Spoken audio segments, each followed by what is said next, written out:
Hey, everybody. This is So Many Sequels. I'm Josh. I'm Garrett. And I'm David. Welcome to the show. We got a brand new review for you guys this week. Follow up to last week's episode. We talked about Pixar's Inside Out. We all got very in our feels, literally, talking about that movie. And we're here to do it again here for the sequel, which is coming out 9 years later, following Riley as she enters teenagedom, the terrible teens, 13. We're really excited to talk about it. It's been a big talker, a lot of excitement around the movie. A lot of people went to see it. We're going to talk about that in a second. Just a lot of great love for it. Before we do, though, if you haven't hit subscribe yet on that YouTube button, you should do that. Help us out. Knock that number up a little bit. Our goal is 316. I actually don't know why, because they picked the number. And they didn't tell me why. And I think I know the category, but what do you think it is? I think it's got to be a wrestling reference. Yes. If you know what it is, let us know in the comments below and let Josh in on the inside let joke. me in on the secret. Yeah. SMS 316 is our YouTube goal. Yeah.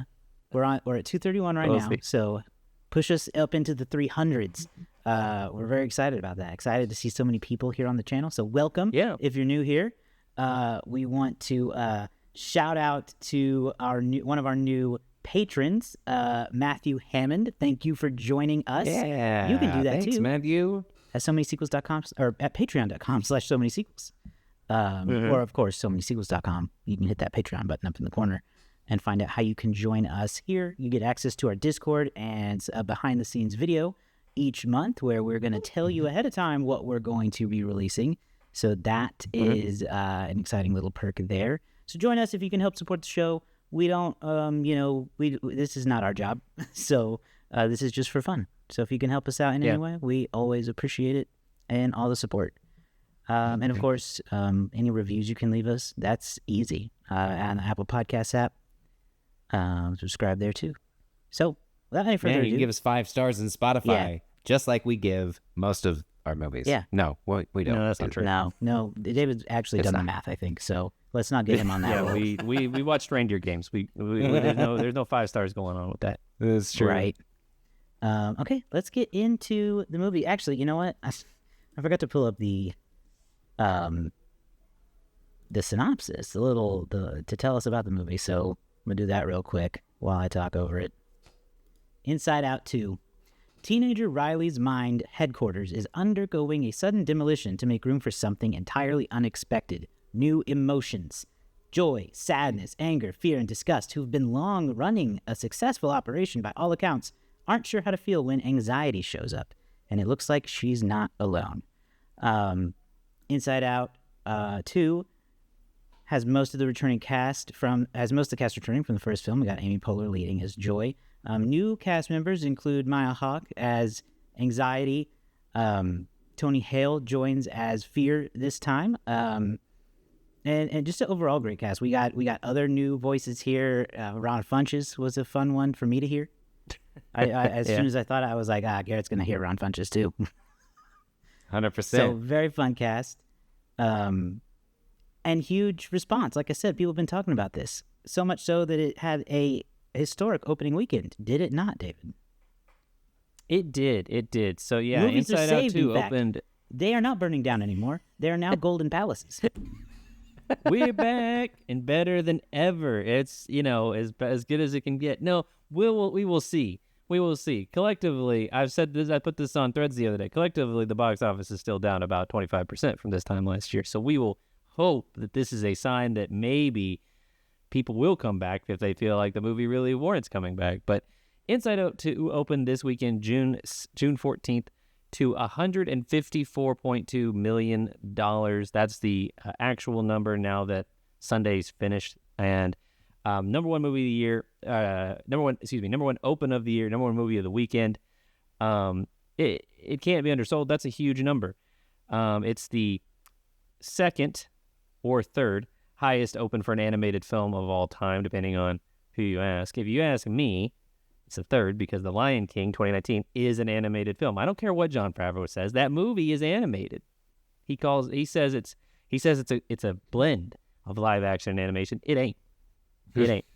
And but the number 2 movie, or the number 1 movie, is The Incredibles 2, which opened to, I think, 180 something back in 2018. Anyway, to round out the rest of the weekend with Inside Out 2, you have Bad Boys: Ride or Die bringing in $33.7 million in its second weekend. Kingdom of the Planet of the Apes jumped back up into the number 3 spot, only actually doing better, 2% better than the weekend before, despite being in 500 less theaters. So a big weekend for the Apes. That's a franchise that opened sort of okay, but has had incredible legs. So to be number 3 in its 6th week is pretty big. At number 4, you have the Garfield movie with $4.7 million. And number 5, If, with $3.6. If actually broke an interesting little trend. We won't call it a record, but it's the first live-action PG movie to cross $100 million in a long time. So that's not that's an interesting little tidbit for you there as well. Like I said, Inside Out 2, biggest open of the year. It's already the number 4 movie of the year, because after Monday, it is up to $176.6 million, passing Kingdom of the Planet of the Apes and Bad Boys and Ghostbusters to get to that number 4 spot. The number 3 movie of the year is, as of now, Kung Fu Panda 4. Godzilla x Kong is number 2, and Dune Part 2 is currently number 1. Although I think it's highly likely Inside Out 2 will be the number 1 movie very of the year soon, after at least 2 weeks, Yeah. maybe as soon as 10 days. It'll be the number 1 movie here pretty soon, and could easily be a top 1 or 2 movie by the end of the year. We'll have to see how the rest of the summer shakes out. But overall, huge weekend. Movies, I won't go full on and say that theaters are now back.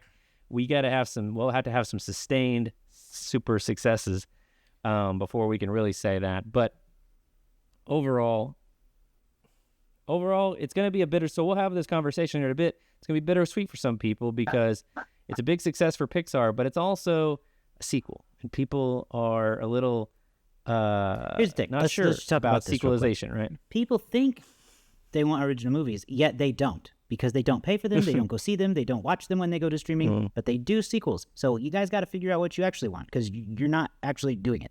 Yeah, because you want me to read this top 5? You want me to read this top 7 again? Dune Part 2, Godzilla x Kong, Kung Fu Panda 4, Inside Out 2, the, I believe, 10th film in the Planet of the Apes series, Bad Boys 4, Ghostbusters, Frozen Empire. The top 7 are all sequels, and some of them to very old franchises. Yeah. If right now is the highest grossing original film of the year. So I don't know. Ain't that something? I was going to try to defend, but that is a pretty data-driven list right there that I can't. It is. I can't quite That's the thing. overcome There's a that lot mountain. of great original movies, but they don't make a lot of money. They don't make a lot And of you know what money. happens when they don't get make a lot of marketed. money? They stop making those movies. They don't get marketed very well, or they just get under-marketed. So like the opportunities are there, and the option is there, but I don't know. Audiences they show up where they show up. So anyhow, Anyway, all it things works considered, out though. it's been a good year of sequels for the most part. It works out though because Inside Out 2 is the kind of sequel you want. Because I thought it was really good. So I think let's transition to what we actually thought of the movie. Yeah. Where do we even begin with this? I mean, because I feel like as soon as one of us starts to unleash, it's going to be a lot of thoughts. Because I think we all probably connected with this movie just based on what little I know of our experiences with it. I will say that I think it's very good. Like Inside Out is great. I gave it 5 stars. This movie to me did not stray from the path at all. I never felt like this is not as good. And honestly, I didn't often feel like, oh, this is so much better. People are always like, oh, it was not as good, or oh, it was better. I was like, I was coasting on 5 stars pretty much, like not to get ahead of my final rating here, but I just really enjoyed how it continued building out these characters, not just Riley, but the inside characters, their emotions in headquarters, and then adding these new ones and seeing how they interact with it, and then also how they expand the world of the mind and we see more pieces of it. And to me, it's just really great. So who wants to go next? Because I don't want to talk too much. Yeah, Gary, you go first. I already talked a little bit. Yeah, I agree, Josh.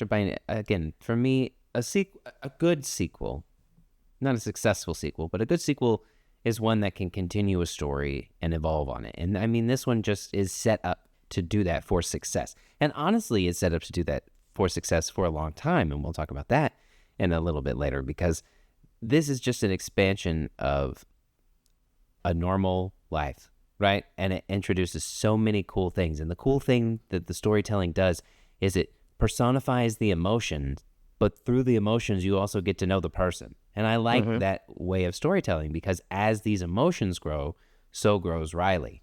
And that is just a really cool dynamic that they've set up. And I'm really interested to see how they continue. And I am, again, leaving this one just as I left the next one, excited for the possibility of a third one. And I think going to the sequel thing, if you give me a good story that I can connect with and a sequel or a third, that's fine. Yeah. It's when you're just 17 movies into a Freddy Krueger that I think we may have jumped the shark, Right. you know? Yeah. I know there's mixed feelings about, where they went with Toy Story, but I can see Inside Out being the next perfect trilogy from Pixar. Yeah, Like, agreed. I think most people agree Toy Story 1 through 3 is a perfect trilogy, and you can argue about the next ones, but and I think Inside Out could do that as well. I 100% agree. There was a specific moment in the movie where I just, like, the thought barreled forward in my head where I went, oh, yeah, Inside Out 3 will totally work. Like, there was a part of me that was like, do they have what they need to keep going? And they totally do. Because, okay, so to start off, the challenge of this movie is to simplify these really hard ideas. To simplify, like, joy and anger and anxiety and embarrassment and those kind of things. That's sometimes those are things like normal adults don't really understand. So make that approachable for kids while also still being entertaining for adults, and they nail it. It's like the complex storytelling of the first one is back, and this film, like, by the end, like, there's so much emotional weight to the climax that, like, I kind of feel like almost every adult will be rethinking every aspect of their childhood. It's just kind of you can't help but think about how you have gone through similar things that Riley goes through in this movie. Even if you haven't gone through the same thing, it's so relatable, and they find a really fun way, interesting way to look at something that's not novel. When you grow up, when you start to reach adolescence, things like self-doubt and questioning your who you are and things like that, that's very well-worn territory, but nobody's really looked at it in this lens like this before. So yeah, I totally agree. I mean, and look, in the way that Toy Story 3 jumped from Andy being like 10 or 11 to being, about to head off to college, do that same thing here. You don't have to do the same thing here. You could do Riley, at 15. You could do Riley at 25. You could do, you could check in with these things at any point. Someday maybe someday Riley has a kid. And so you see it from, she's now the mom, or Joy, now Joy's in the role of being, running a mom. I don't know. So, like, the opportunities are endless. I don't want to go too much, but yeah. So I also my first thoughts are just, they did an incredible job.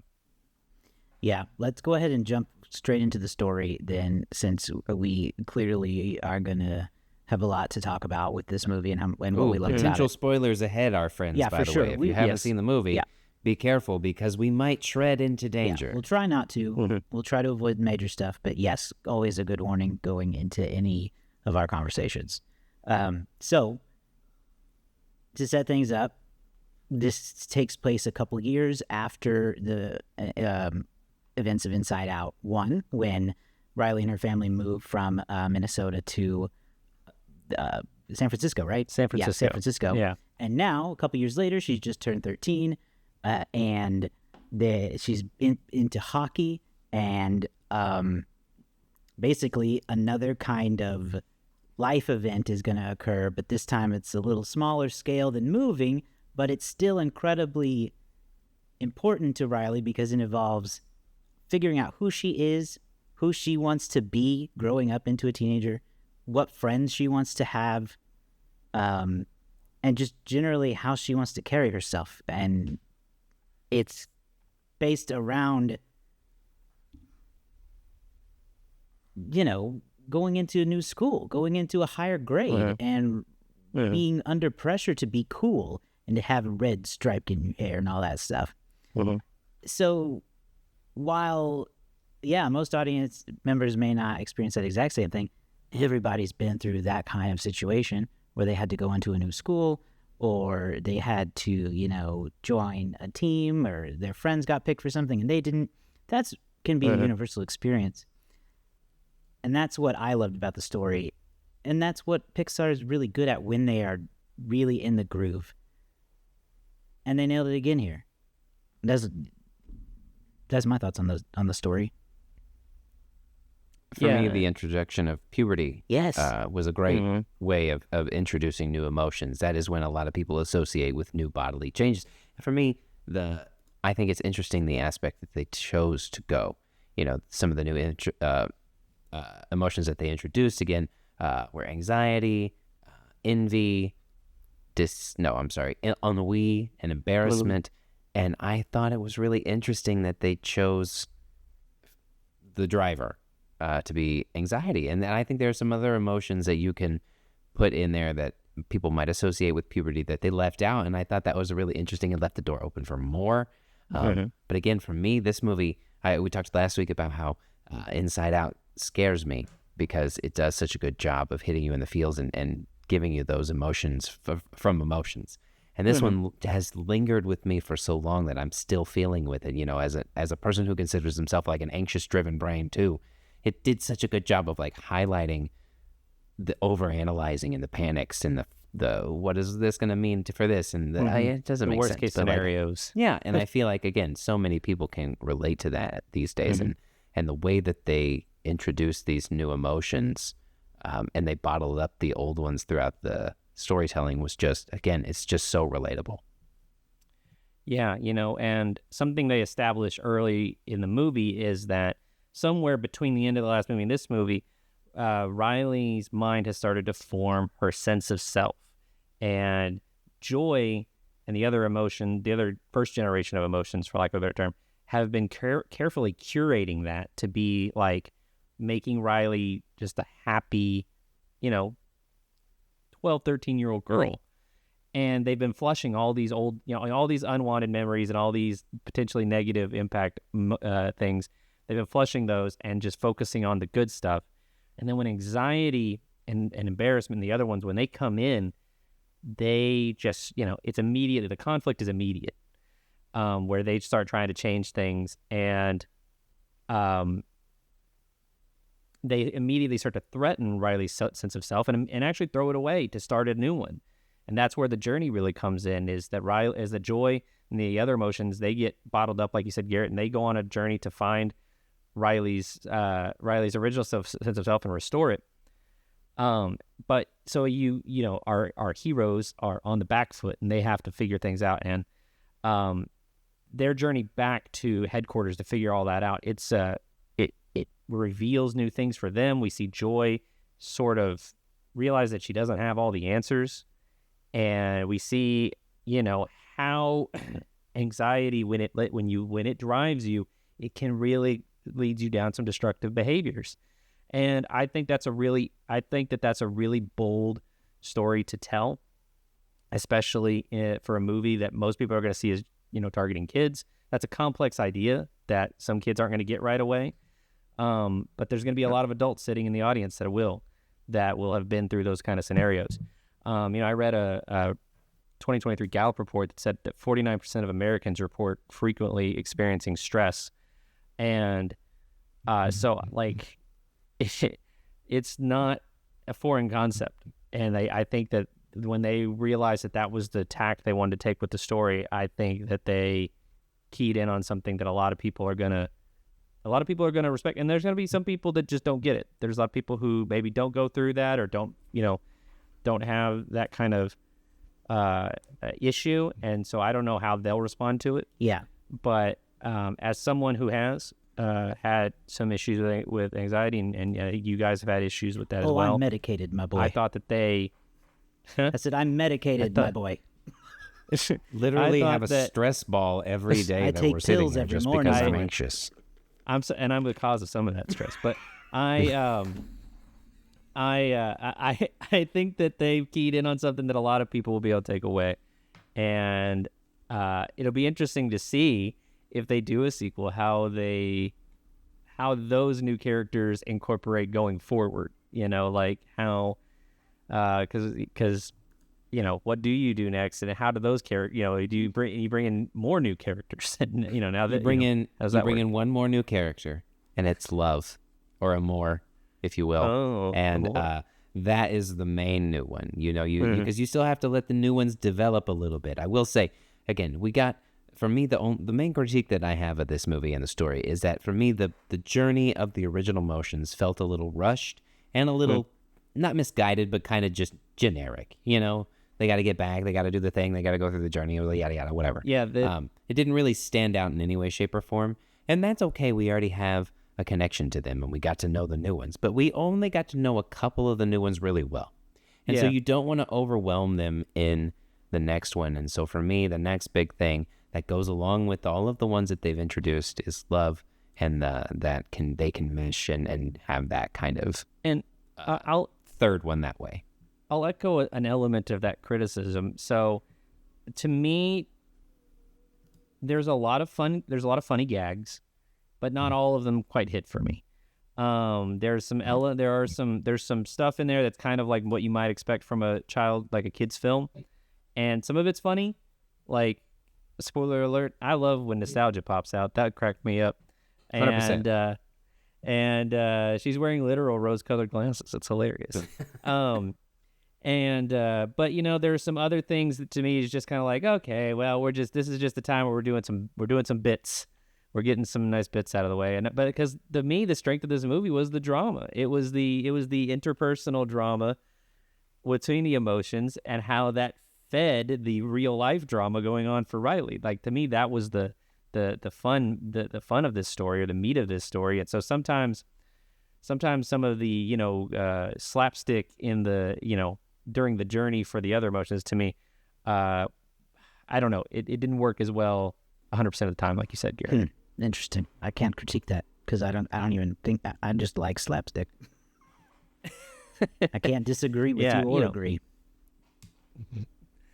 Let's talk a little bit. I also enjoyed, just real quick, the element of, I feel like we got to see more of Riley and that character shine as herself, which is great as they're developing the sense of self, as you said, Josh. But I do feel like we got to see more of her and not just the emotions driving, but her driving. And that, again, is right.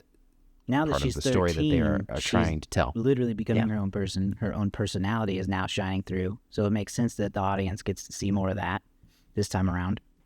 I do agree with you guys that, the mechanics of the story are very similar. We got to journey into the emotion, or not into the emotions, but out into the ether of the brain to come back to fix something. I get that. I think it was just the stakes were raised, and that's kind of rare.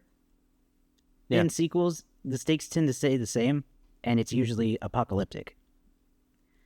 And this became more about not like saving the world or anything, but literally just about, we want to guide Riley to become the person, her best self.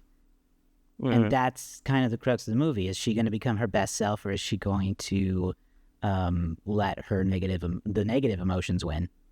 And what I love about this movie, as I pointed out, someone who's medicated and therapied as well,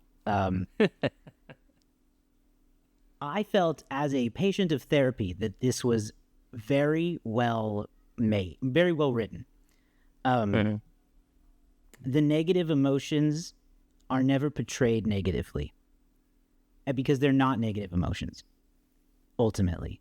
That's what I've learned, and that's what I'm taught, is that anxiety, embarrassment, boredom, or ennui all have a purpose, that they are trying to protect you from something typically. And that's what we hear from anxiety throughout this, is that she's just trying to do the right thing for Riley. She doesn't realize she's screwing everything up. And that's the right way to look at your emotions. And that's such a powerful thing, I think, for kids to see on film, just as much as adults, because I'm sitting here talking about how I'm relating to that and finding it in my own therapy experience. And I'm seeing it in a Pixar movie. That's a big deal to me.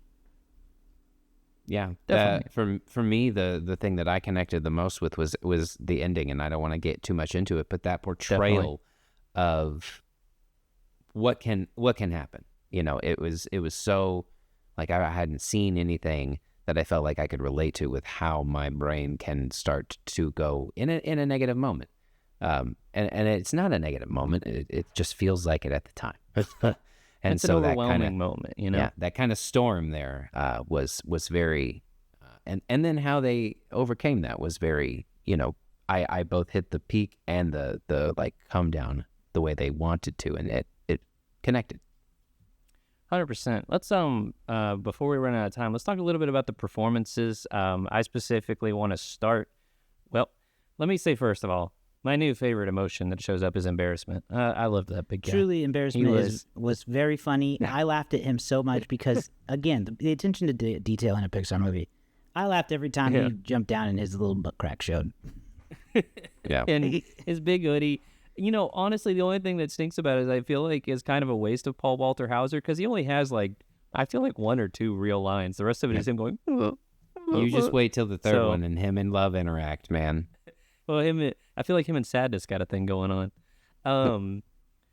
But let's okay, so let's talk about the new big addition, and that's Anxiety, played by Maya Hawke. What did you guys think about the performance I there? think Maya Hawke, when I have seen her in interviews, seems like anxiety personified.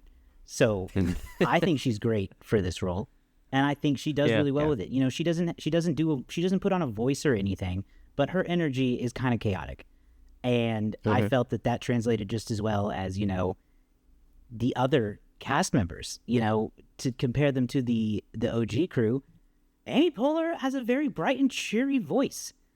Phyllis Smith is she just kind of talks kind of slow. Like, and Louis Black is known for being angry and loud and yelly. Like, they cast them because of the energy they bring, I think, because none of these actors put on a facade. They just kind of exaggerate what they do already. And so I thought they did that again very well with this new cast. And Maya Hawke nailed it. That's my opinion. And I love Anxiety's design. Like, she's super stretched, and you know, in the first movie, you know, Fear was a really interesting design where he's like all stretched out and his eyebrows like sit above his head. And she has that same thing going on where like her eyebrows aren't attached to her body. I love that kind of stuff, and getting a little, I guess, abstract or interpretive with the design for Anxiety. I thought that was really great. And yeah, Maya Hawke just captures that high strung energy that that role needed. I also want to shout out, so you talked a little bit about Nathan Hale as Fear, but I actually thought that Liza Lapira was a great, kind of, I mean, for me, an upgrade on Disgust, because Disgust and Fear got a lot more to do in this movie compared to the last one, and I thought she actually did a great job. I've been a moderate fan of hers ever since the Don't Trust the Bee in Apartment 23 days, so it was great to see her. It was great to hear her in this movie. But I know you guys are also a big fan of Io. I can't say her last name. You guys are gonna help me out. Io Edebiri. There you go. She's on the Bear. Yeah, she's on. Yeah. She's honestly, she's in everything these days. Yeah, she is. She is all over the place. She's wonderful. I think that she was a little underused. I think that her character was a little too. I do. I think her character, as far as the new ones, was the most, like, outside of Anxiety, the most used.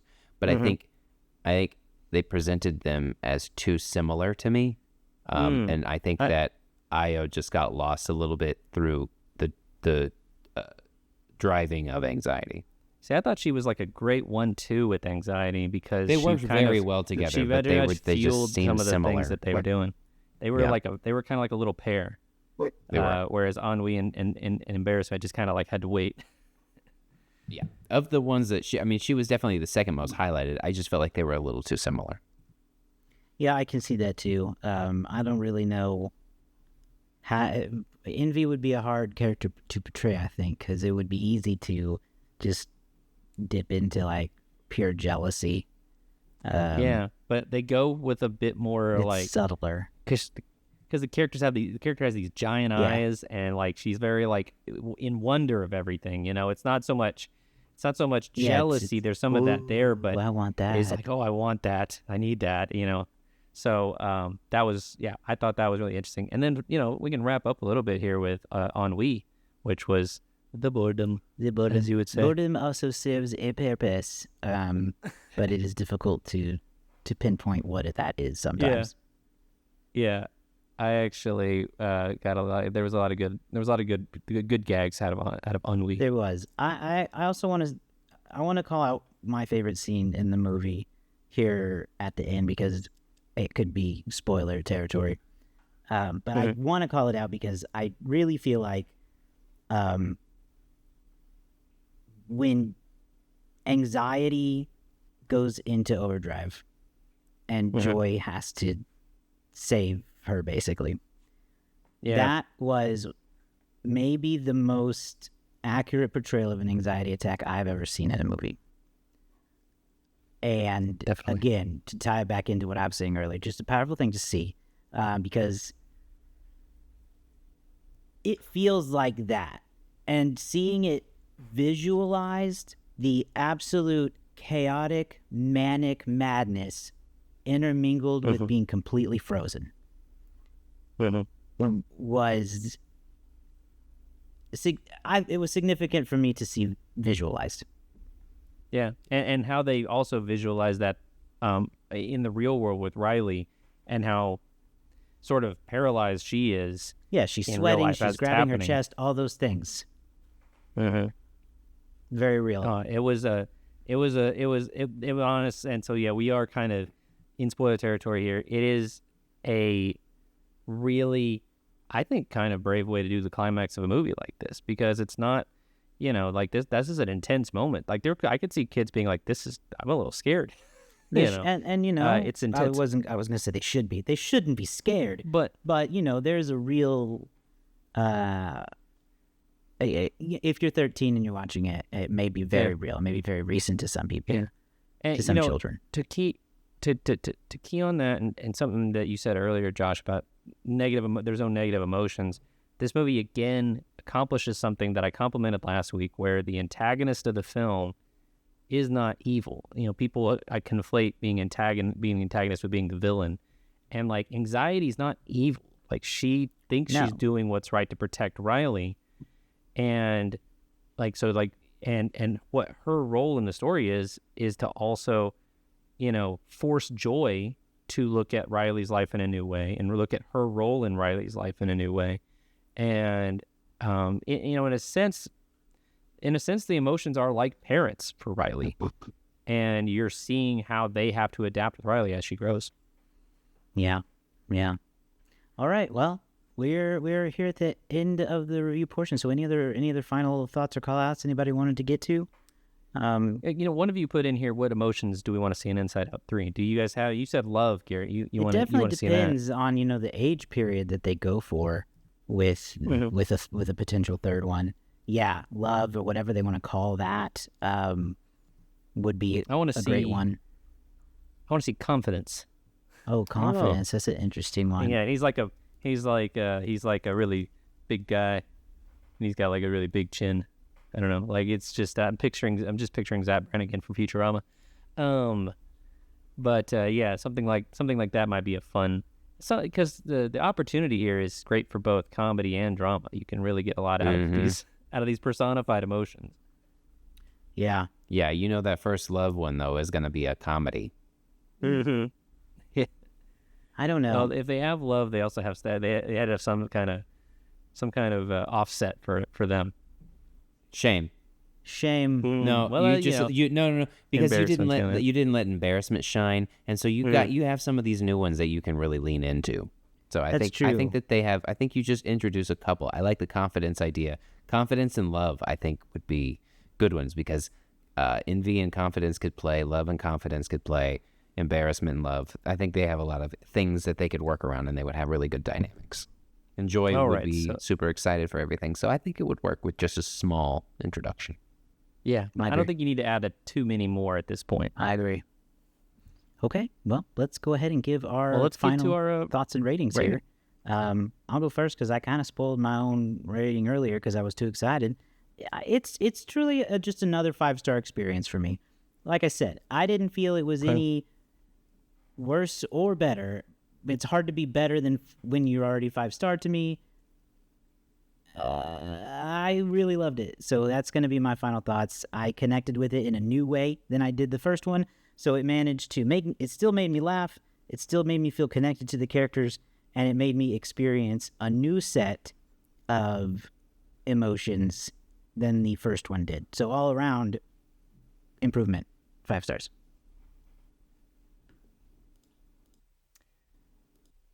Oh, you're muted.